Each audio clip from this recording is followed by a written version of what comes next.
오늘 욥기 39장은 전장인 38장에 이어서 계속 하나님의 말씀이 나오고 있습니다. 우리가 이렇게 보고 있는 성경은 38장, 39장, 40장 이렇게 구분이 되어 있지만 여러분 아시다시피 원어 성경을 보면 장절이 구분이 안 되어 있다고 했죠.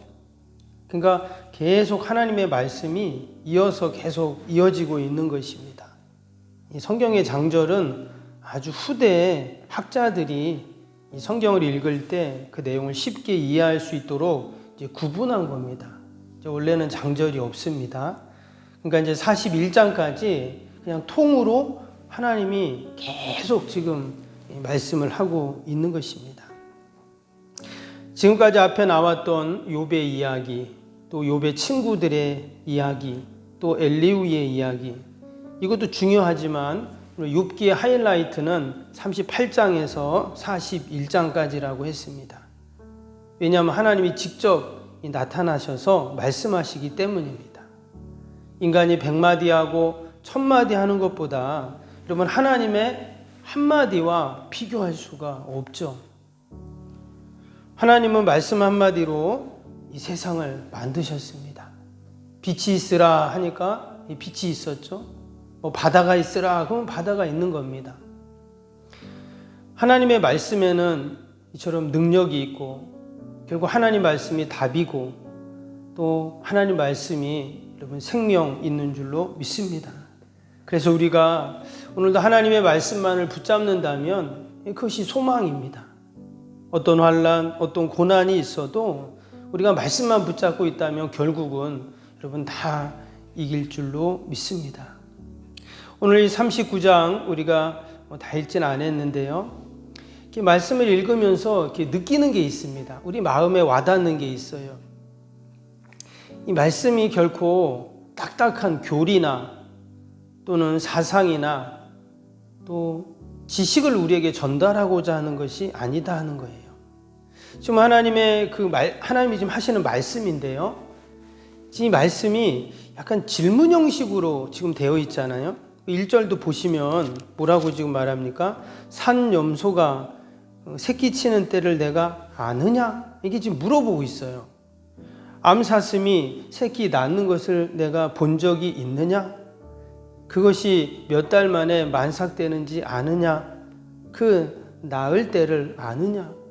이렇게 옆에 있는 친구와 옆에 있는 사람과 같이 이야기할 때, 야, 너 그거 알아? 이렇게 이제 우리가 말하잖아요. 근데 마치 하나님이 그렇게 지금 말씀을 하고 있다는 겁니다. 지금 이어지는 앞에서도 38장에서도 그랬지만 계속 그런 식으로 하나님이 지금 말씀을 하고 계세요. 앞에서는 그랬잖아요. 욥한테, 야, 네 세상의 기초를 놓을 때 너 그때 뭐 했냐? 그때 욥은 없었죠.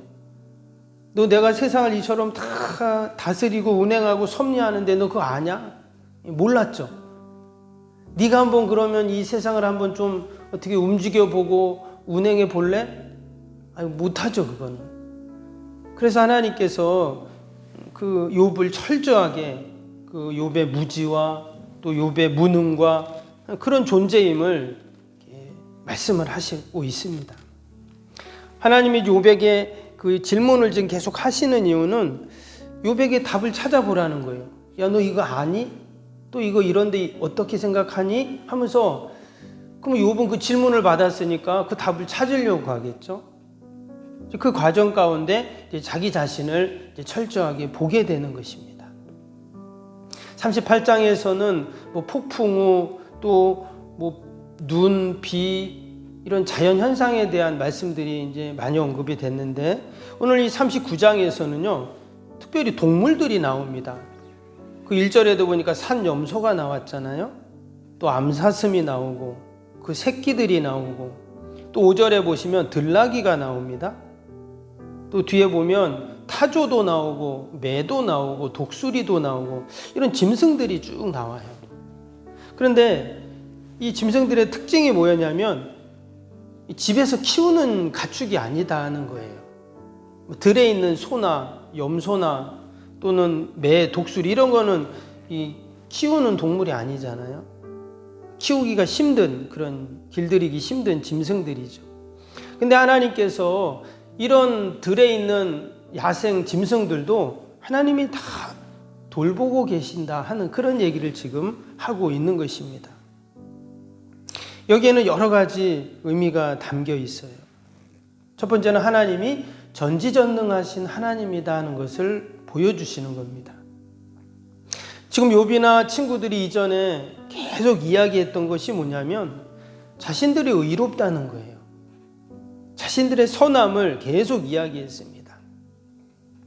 욥도 처음에는 1장에 보면 욥이 그랬죠. 그 고난 가운데 하나님께서 이 모든 것이 주신 이도 하나님이시요 또 거두어 가시는 이도 하나님이시니 하나님만 찬송을 받으실지라 이렇게 이야기를 했습니다. 또 그 아내가 막 뭐라고 했을 때도 2장에 보면 욥이 그런 말을 하잖아요. 하나님께서 복을 주셨으니 화도 내가 받을 것이다 이런 얘기를 했습니다. 근데 점점 시간이 가면서 욥도 흔들리기 시작을 합니다. 때로는 화도 내고 짜증도 내고 하나님께 하소연도 하죠. 근데 고난이 너무 심하니까 그럴 수 있어요. 이해가 됩니다. 근데 욥이 끝까지 꺾지 않는 것이 있었는데 그가 고집스럽게 붙잡고 있었던 것이 뭐냐면 아니 내가 의로운데 왜 이런 고난이 있습니까? 계속 그 얘기를 하죠. 근데 이제 38장에서 이제 하나님이 딱 나타나시고 오늘도 39장 계속 하나님의 그 말씀을 우리가 읽어보면서 이 하나님의 거대하심, 하나님의 그 전지전능하심을 우리는 보게 됩니다. 폭풍우를 주관하시고 입김으로 얼음을 만드시고 지금 들에 있는 그 모든 들짐승들을 하나하나 하나님이 다 돌보시는 그 모습 속에서 여러분 욥의 주장 또 욥의 고집이라는 것이 얼마나 보잘것없는 것이었나 하는 것을 알게 되죠.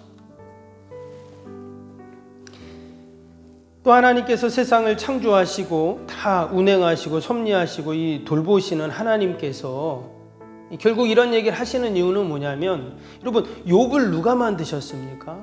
욥도 결국 하나님이 다 만드신 거죠. 창조하셨어요. 때문에 욥의 삶도 하나님이 간섭하고 계시고 섭리하고 계시고 여전히 돌보고 계시다는 거예요. 여러분 들에 있는 짐승이 뭐라고 그게 뭐가 중요하다고 하나님이 그것을 돌보시겠어요. 그냥 자기들끼리 살다가 먹히다가 먹다가 그냥 들짐승은 그런 것이죠. 그 산염소나 암사슴이 새끼를 낳을 때까지 하나님은 그 시기까지 관여하신다고 지금 그랬죠. 그리고 그 새끼가 어미 품에서 자라서 어미를 떠날 때 이런 것까지 하나님이 다 돌봐주신다고 했어요. 7절에 보면 그 들나귀가 우는 소리까지 하나님은 다 헤아리신다고 그랬습니다. 이후로 나오는 말씀도 보면 소가 일하는 것, 타조가 날개짓하는 것, 말이 힘있게 달리는 것, 매가 날개치고 하늘을 나는 것, 또 뒤에 보면 독수리가 그 낭떠러지에 집을 짓는 것, 하나님이 이런 것까지 하나하나 다 관심을 갖고 돌보고 계시다는 거예요. 하물며 하나님이 누구보다 사랑하시고 사랑하는 욥을 하나님이 외면하시겠냐 하는 말씀이죠. 욥은 어떤 사람이었습니까? 그는 하나님을 경외하고 악에서 떠난 자다 이렇게 처음에 나왔죠. 악에서 떠났다는 말은 처음에도 말씀드렸지만 말씀대로 행하는 사람이다 이런 뜻이었어요.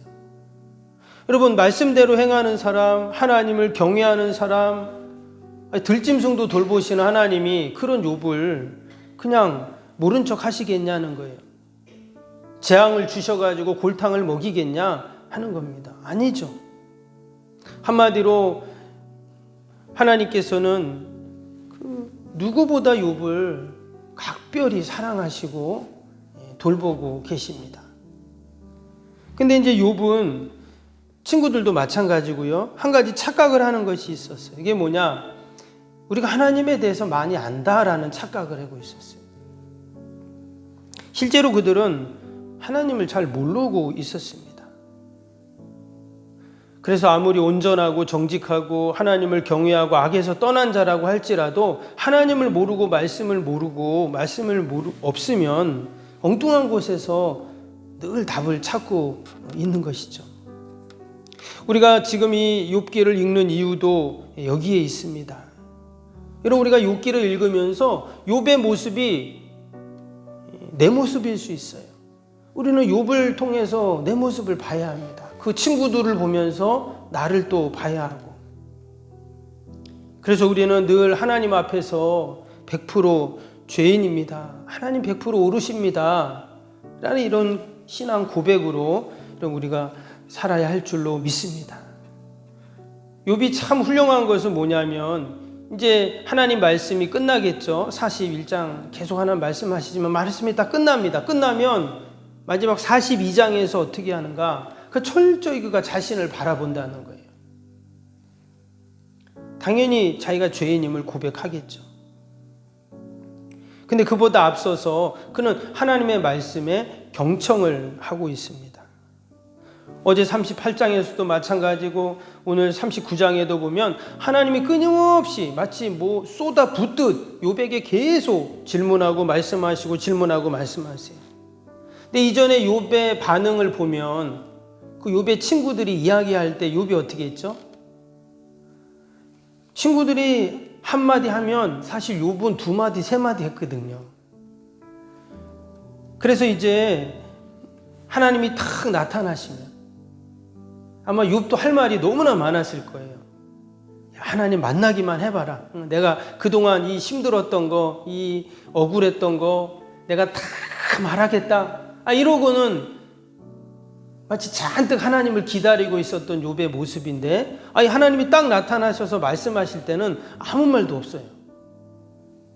그냥 조용히 듣고만 있다라는 것입니다. 때로는 우리가 하나님 말씀 앞에 의문도 갖고 또 그 말씀이 맞는 말씀인지 그 답이 맞는지 우리가 확인도 해야 합니다. 여러분, 맹목적인 신앙처럼 위험한 신앙이 없죠. 우리가 우리 자녀들 신앙교육하고 또 할 때 보면 여러분, 자녀들이 그냥 무조건 아무 말도 없이 따라오면 다 맞냐? 그렇지 않거든요. 그런 자녀들이 나중에 커보세요. 그러면 이 신앙 이 생활할 때 이게 빠져나가고 삐뚤어 갈 때가 많습니다. 도리어 어렸을 때부터 아이들이 교회에 다니고 신앙생활 하면서 그 신앙의 의문을 갖고 또 그 씨름하는 그 모습들이 도리어 더 믿음이 자라고 성장을 하는 것을 보게 됩니다. 그 종교학자들이, 세상의 종교학자들이 이야기하는 것이 있는데요. 여러분, 종교와 미신의 차이가 있습니다. 그 미신은요, 예를 들면 그 알라딘의 요술램프 있잖아요. 그 아이들 그 책 내용. 그거 보면은 그 주인공이 그 요술램프를 이렇게 문지릅니다. 문지르면 거기서 막 거인이 딱 나오잖아요. 지니가 나와가지고 주인님 말씀만 하십시오. 다 이루어드리겠습니다. 이러면서 그 소원을 이루어줍니다. 근데 한 번은 악당에게 그 램프를 빼앗기죠. 근데 그 악당이 막 램프를 문지르면 또 그 나오는 지니가 나와가지고 도덕적인 판단도 없어요. 그냥 악당이 소원을 말하면 또 이루어줍니다.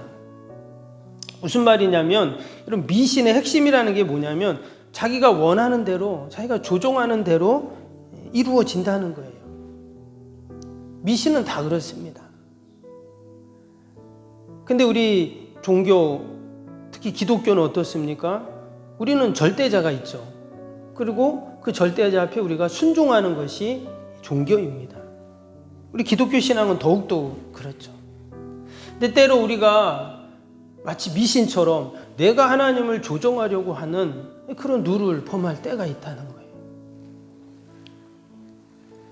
그러나 우리 성도들은 언제나 그 전지전능하신 하나님 앞에 서 있는 것입니다.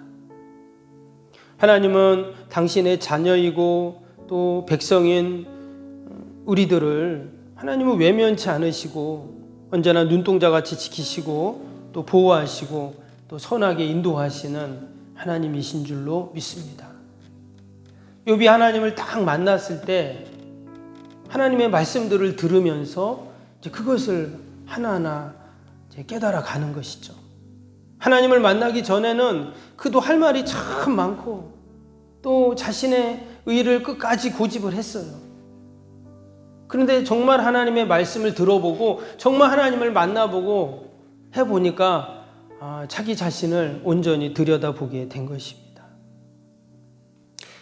그래서 이 38장에서부터 39장, 40장, 41장 욥은 한마디도 안 합니다. 하지만 앞에서 욥이 수없이 이야기를 하고 말했을 때보다 더 욥은 진지하게 자신을 알아가고 또 나아가서 하나님을 알아가고 그리고 더 그의 믿음이 여호와를 경외하는 믿음으로 온전한 믿음으로 신앙으로 만들어져 가고 있죠. 우리가 이 새벽에도 하나님 말씀을 듣고 있습니다. 또 집에서 성경을 읽든 또 묵상을 하든 또 내가 또 다른 방법을 통해서 또 하나님의 말씀을 듣고 할 수가 있어요. 우리가 그럴 때마다 그 하나님의 말씀 앞에 우리가 순종하고 또 그 말씀을 통해서 우리에게 주시는 그 하나님의 귀한 은혜들을 우리가 날마다 경험하는 저와 여러분이 되시기를 주님의 이름으로 축복합니다. 우리 오늘 새성전 건축을 위한 기도 수요일 편입니다. 46번부터 60번까지 같이 기도하겠습니다. 쓰임받는 교회를 위한 기도입니다. 46번부터입니다. 신실한 그리스도의 제자를 끊임없이 재생산하는 생명의 공동체가 되게 하옵소서. 아멘. 주님의 마음으로 성도들을 섬길 수 있는 평신도 지도자들이 세워지게 하옵소서. 아멘. 세워진 평신도 지도자들이 자신의 은사를 따라 교회를 섬기게 하옵소서. 아멘. 부흥의 새 시대를 준비하며 다음 세대를 책임지는 교회가 되게 하옵소서. 아멘. 복음의 능력으로 통일한 국가 글로벌 시대를 감당할 다음 세대를 준비하게 하옵소서. 아멘. 다음 세대들이 성경적인 가치관으로 무장되어 열방을 품고 나아가게 하옵소서. 아멘. 우리 아이들이 지성과 감성과 영성을 겸비하여 새 시대의 부흥의 주역이 되게 하옵소서. 아멘. 이웃들을 목자의 심정과 긍휼의 마음으로 품고 사랑으로 섬기게 하옵소서. 아멘. 교회가 지역사회 주민들의 소통의 장소로 아름답게 사용되게 하옵소서. 아멘. 늘 섬김의 자리에 있게 하시고 지역의 자랑이 되는 교회가 되게 하옵소서. 아멘. 지역교회와 협력하여 함께 부흥하고 포항 성시와에 쓰임받게 하옵소서. 아멘. 온 성도들에게 구령의 열정이 불타게 하시고 영혼 구원에 힘쓰게 하옵소서. 아멘. 주님의 지상명령을 수행하며 주님의 소원을 이루어드리는 교회가 되게 하옵소서. 아멘. 세계복음화를 위해 더 많은 선교사와 선교지를 품고 섬기게 하옵소서. 아멘. 새성전 건축이 열방의 구원을 위해 거룩한 선교센터가 되게 하옵소서. 아멘. 예수님의 이름으로 기도합니다. 아멘. 사랑과 은혜가 충만하신 하나님 아버지, 우리가 욥기를 읽으며 이제 마지막에 하나님께서 말씀하시는 내용들을 읽으며 정말 하나님의 말씀 앞에 그 전지전능하신 하나님 앞에 우리의 모습을 돌아보게 하심을 감사합니다. 늘 말씀 가운데 거하게 하시고 우리가 하나님의 뜻을 받들게 하시고 여호와를 경외하는 신앙과 믿음을 통해서 늘 하나님 영광 돌리는 저희들이 되게 하여 주옵소서. 어떤 고난과 환난 속에서도 하나님이 말씀하시고 여전히 우리를 지키시고 보호하시고 또 돌보시는 은혜들을 우리가 늘 경험케 하여 주옵소서. 하나님, 귀한 새벽에도 또 나라 민족과 교회와 또 이웃과 사랑하는 자녀들 하나님 다 올려드리오니 하나님 돌보시고 선하게 인도하여 주옵소서. 우리의 힘으로 하나님 능력으로 경험으로 지식으로 할 수 없는 인생의 문제들이 있사오니 하나님 해결하여 주시고 하나님 선하게 인도하여 주옵소서. 여전히 병상 있는 환우들과 또 우리 연로하신 어르신들 하나님 늘 돌봐주시고 하루속히 회복되고 치료되고 강건케 하여 주옵소서. 건강 때문에 염려하고 근심하지 않도록 은혜를 베풀어 주옵소서. 하나님, 저 전쟁으로 말미암아 고통당하는 우크라이나 국민들이 있습니다. 하나님, 그들을 위로하시고 하루속히 전쟁이 끝나게 하시고 복구되게 하시고, 아버지 그곳에서도 하나님께 기도하며 또 하나님을 찾는 수많은 믿음의 백성들이 있는데 하나님 불쌍히 여기셔서 아버지 다시는 이 땅에 이러한 비극과 아픔과 전쟁이 일어나지 않도록 은혜를 베풀어 주옵소서. 더불어 저 북녘의 어둠의 영들도 다 물러가게 하여 주시고 이 땅에 참된 평화가 임하게 하여 주시옵소서. 오늘도 우리의 가정, 자녀들 주님의 몸된 교회 하나님 꼭 지켜주시고 돌봐주시고 함께하여 주옵소서. 감사하며 예수님의 이름으로 기도하옵나이다. 아멘. 하늘에 계신 우리 아버지, 아버지의 이름을 거룩하게 하시며 아버지의 나라가 오게 하시며 아버지의 뜻이 하늘에서와 같이 땅에서도 이루어지게 하소서. 오늘 우리에게 일용할 양식을 주시고 우리가 우리에게 잘못한 사람을 용서하여 준 것 같이 우리 죄를 용서하여 주시고 우리를 시험에 빠지지 않게 하시고 악에서 구하소서. 나라와 권능과 영광이 영원히 아버지의 것입니다. 아멘.